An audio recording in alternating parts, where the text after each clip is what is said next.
गांव के जंगल के बीचों बीच एक पुरानी हवेली खड़ी थी। यह हवेली वर्षों से खाली पड़ी थी और गांव के लोग इसे शापित जगह मानते थे। कहा जाता था कि जो भी वहां गया वह कभी वापस नहीं लौटा।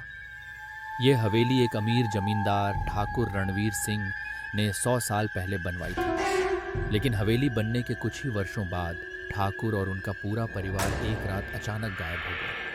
उस रात हवेली से चीखों की आवाजें आईं और सुबह सब कुछ शांत था। गांव वालों ने वहां जाने की कोशिश की, लेकिन उन्हें हवेली के अंदर अजीब घटनाएं महसूस हुईं।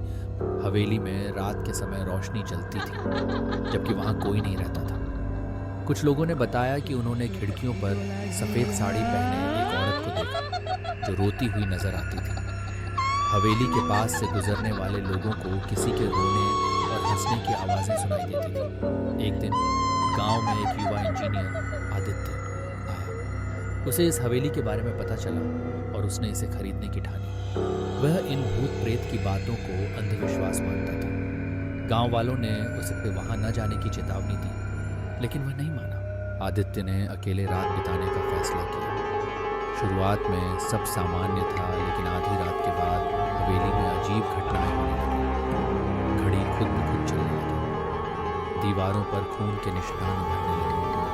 अचानक दरवाजे बंद हो गए और आदित्य को एक औरत की चीख सुनाई दी। आदित्य ने खोजबीन शुरू की। उसे एक तहखाने में पुरानी डायरी मिली, जिसमें लिखा था कि ठाकुर रणवीर सिंह ने अपने लालच में गांव वालों पर अत्याचार किया था।